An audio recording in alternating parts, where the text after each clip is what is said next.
Hola, buenos días, bienvenidos, bienvenidos a mi clase de español de hoy, otra vez. So welcome to my Spanish class today, once again. ¿Qué tal? ¿Cómo estás? ¿Qué tal? ¿Cómo estás? Yo estoy muy bien, ¿y tú cómo estás? Muy bien, regular, mal. Necesitas hoy. You need today. Necesitas is you need. Hoy, today. We've already seen that several times. H-O-Y. Hoy is today. Necesitas hoy un bolígrafo, a pen, un cuaderno o papel. An exercise book or paper. Un cuaderno o papel. I want to explain straight away, guys, that this episode, episodio 6, episode 6, is kind of mainly going to be revision, but it's also a lead-in to episodio 7, episode 7, which is going to be a song for you to enjoy, and I think you will enjoy it. It's just that the language that we're going to look at in this particular episode does have a link to the lyrics, that's the words of the song that we're going to look at in episode 7. So we're going to be doing mainly revision now, and I'd like you to, if you want to, watch episode 6 and do the revision, and then move as quickly as you can on to episode 7, which is the kind of song itself. Okay? Now, bueno, ahora, so, now, ahora. See this word here? Ahora is now. Bueno, in this sense, means so, well, that kind of thing. And bueno also means good. Vamos a repasar. Vamos a repasar. We're going to revise. So, we saw lots of nice verbs not so long ago. And here they are, down here. And I think I tried to give you some little tricks to remember some of them at least. So what I'd like you to do now is have a look at the verbs down here. There are, I think, 9 of them in total. And I want you to think to yourselves, what do they mean? What can I remember the meaning of any of those? And can you spot the 2 new verbs, verbs that we've not seen before, or at very least seen very little of? Can you spot those in amongst the verbs here? So put me on hold, or pause me, have a think, what can you remember?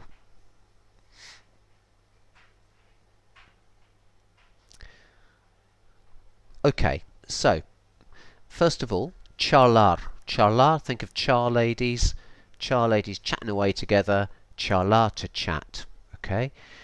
Cantar is the first of our new verbs. Cantar, if you put an H after the C, you get chantar. And if you think chant, sing, link the two together, cantar is to sing. Cantar is to sing. And those of you who've got very good English, you might know a word, an incantation, which is a sort of magical chant. You sort of thing you might associate with wizards and witches and sorcerers. An incantation, which is a sort of magical chant. Anyway, cantar, to sing. Empezar. If you remember, I'd said voy a empezar. Voy a empezar. I'm going to begin, or I'm going to start. So empezar is to begin or to start. Repasar is to revise or to review. Repasar. Escuchar is the second of the 2 words that we've not really seen before, and escuchar means to listen to, or to just to listen, or to listen to. Escuchar. And you notice that these 5 verbs all end with AR. They are one of the 3 groups of verbs, the AR verbs, which are the biggest group in Spanish. Next, we've got a couple of examples of ER verbs. Comer, to eat. Comer, to eat. Aprender, remember, like apprentice, apprenticeship. is to learn. Aprender, to learn. Vivir.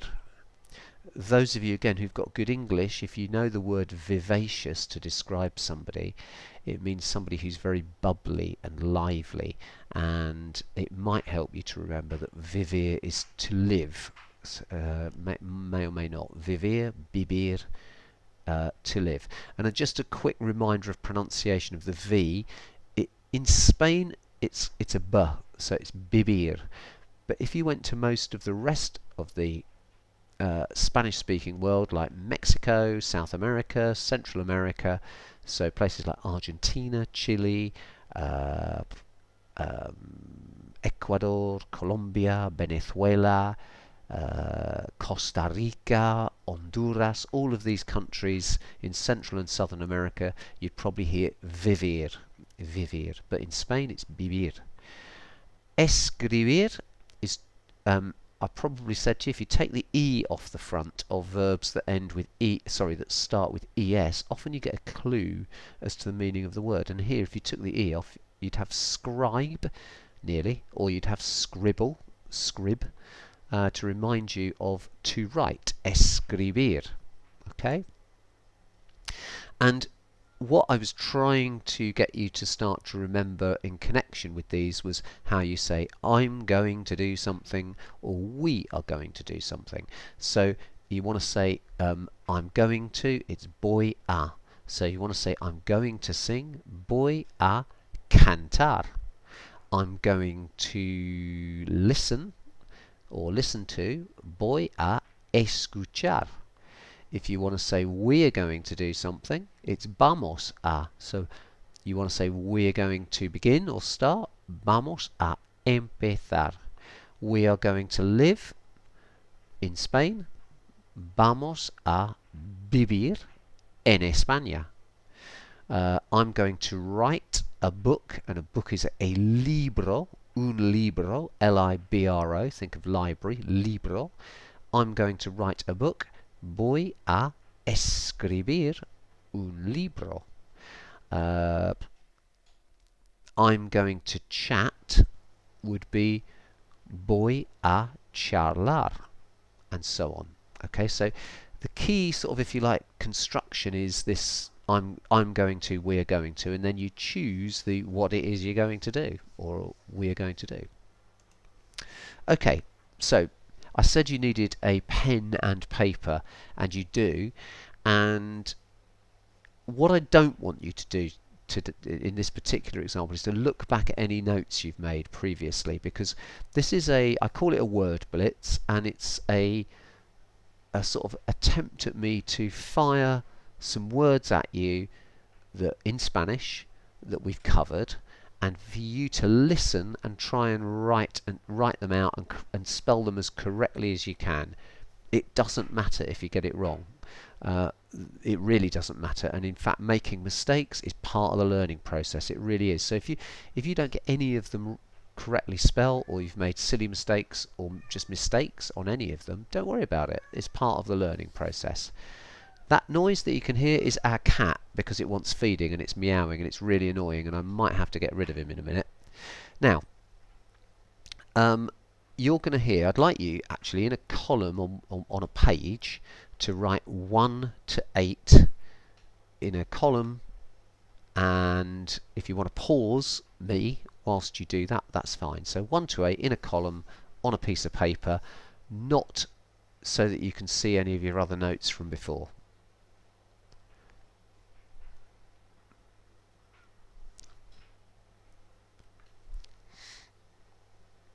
Okay. Okay, so hopefully you've written 1 to 8. Again, just to remind you of the numbers in Spanish, on here I've written them in brackets. 1, 2, 3, 4, 5, 6, 7, 8. 1, 2, 3, 4, 5, 6, 7, 8. And we'll just gradually acclimatise to seeing those words, and hopefully you'll start to remember them. Now, the idea is I'm going to tell you or say 8 words in Spanish, and they're words that we've seen during our classes. And I'm fiddling with my phone at the moment because I've had to photograph them to remind myself of what it is I want to say to you. So you're going to listen to me speak something in Spanish, and you're going to write it in Spanish as best you can. And if you make a horrible mess of it, who cares? It's between you and me. So, word number one, uno, up here, is the word guapo. Guapo. Guapo. And that's a difficult one. I've started with a hard word. We've seen it. It doesn't contain a W in it. I'll tell you that much. So guapo. Write it down as best you can. Número dos. Number two is the word muy. That's muy. Muy. Number three, tres, is the word simpático. Simpático. That's an easy one, isn't it? Simpático. Number four, cuatro, is un poco. Two words actually. Un poco. Un poco. Number five, cinco, is the word pero. Pero. Pero. Six, seis, is the word bastante. Bastante. Bastante.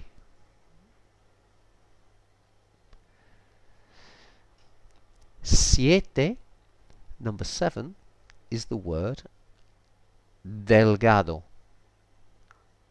Delgado. Delgado. And number eight, ocho, we're going to come back to that one. Okay, so you should have 7 Spanish words written down, and I'll quickly recap. So number one, guapo. 2, dos, is muy. 3, number 3, is simpático. 4, cuatro, is un poco. 5, cinco, is pero. Pero. 6, seis, is bastante. Bastante. 7, siete, is the word delgado. Delgado. And number 8, we're leaving that for the time being. Okay.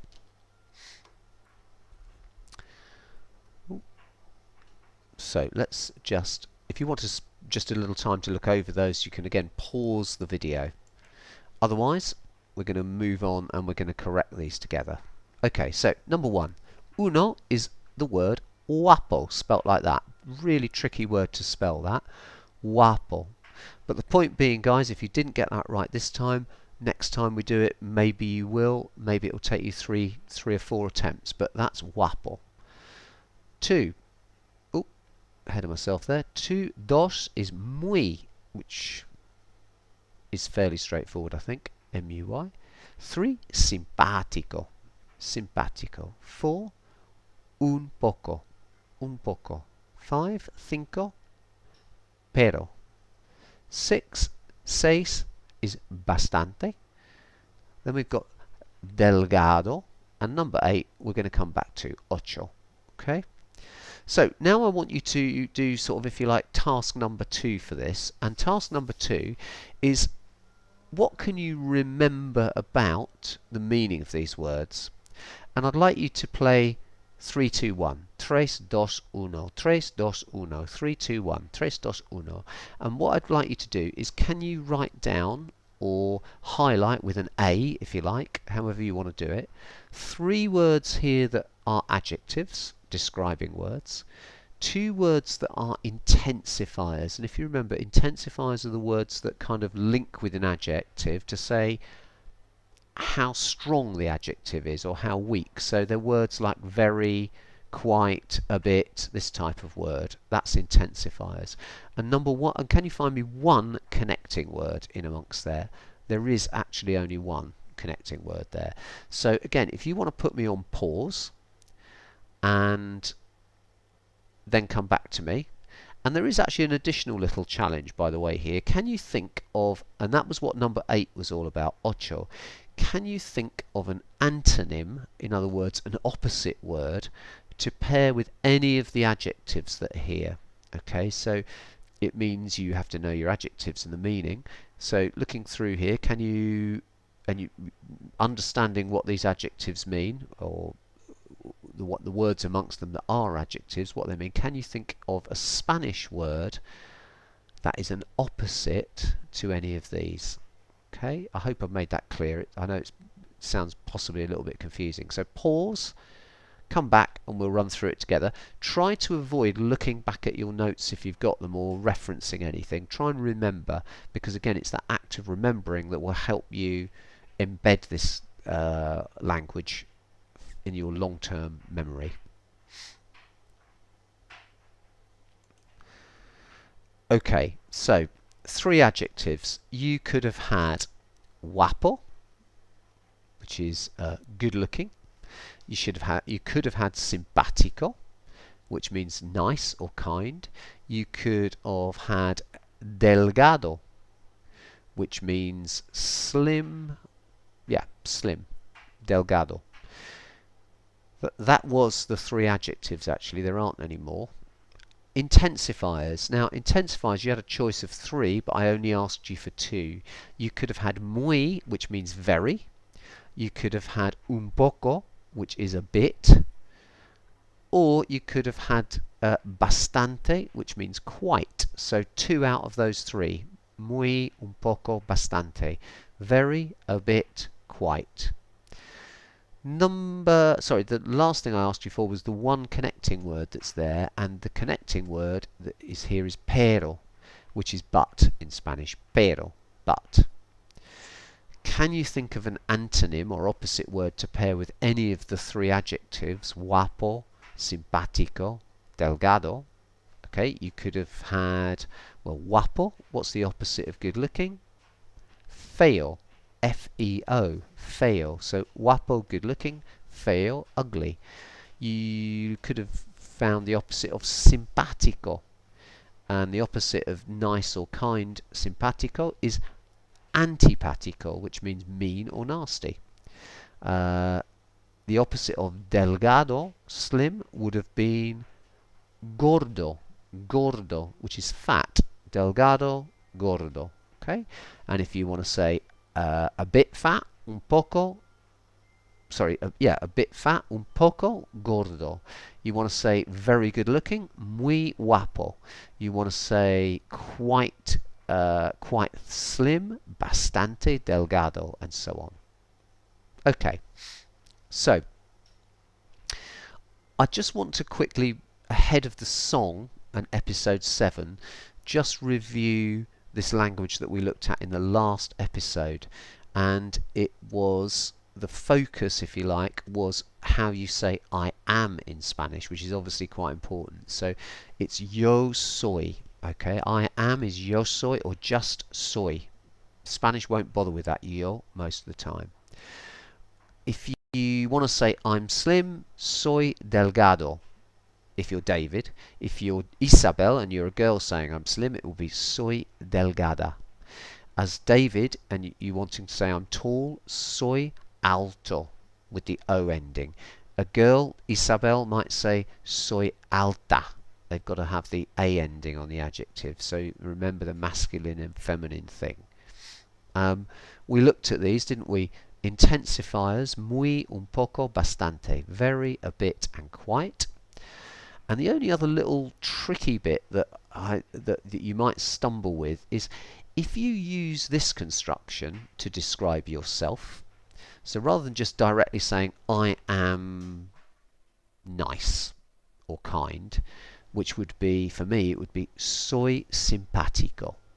Okay, I'm nice.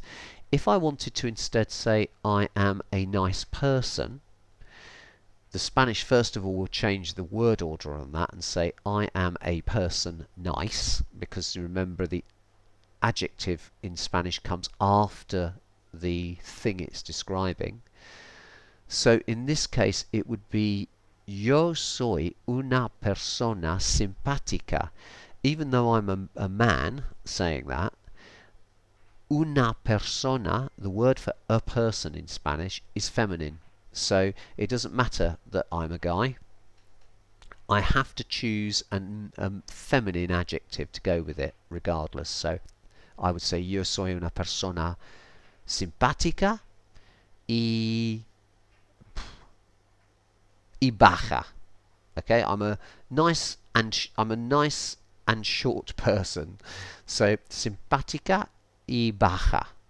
Okay, so remember, even though I'm a man, I'm using the feminine adjective with the a ending because we're talking about una persona.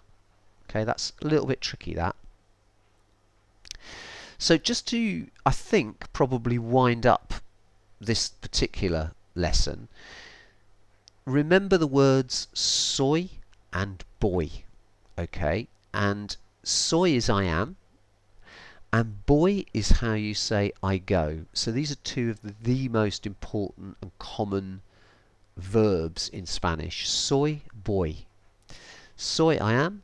Boy, I go. And when you say boy, it could also mean I am going as well. So I am or I am going. And this, so you can use boy to talk about a destination in a very simple way. So I'm going to the museum. Voy al museo. Museo, museum. Voy a el museo. So you could use it in that sense, or voy a colegio, like college. Colegio is school, in fact, in Spanish, secondary school, colegio. And it looks a bit like our English word college, but if you want to say I'm going to school, voy a colegio, as in I'm travelling from where I am now to school. But you can also, as we've seen, use it to talk about your future intentions and plans. So I am going to chat with my friends, for example. Voy a charlar con mis amigos. Voy a charlar. So voy a, I'm going to, and then whatever it is that you're intending to do. So in episode 7, the next episode, episodio 7, we are going to, vamos a escuchar y vamos a cantar. So we are going to listen to, or listen, y vamos a cantar, we're going to sing. Now, singing is completely optional, so you're in the privacy of your own home. If you feel like you want to sing along, great. And one last thing before I go now, I am going to place the any attachments. When you go to class charts, as I load up these different episodes for you, I will attach any documents that I think you need, and I will attach the lyric sheet to the song with episode 7, so you can print it off or download it onto your computer to view it on screen. And so episode 7 will be quite a short episode because I'll be going through the lyrics with you and explaining to you what it's all about, and then you go to the video which I'll have placed in my YouTube channel, and you can just click on it, watch it, enjoy it and understand it. That's it for today, or that's it for this episode. Hasta luego, which means until then, or until next time.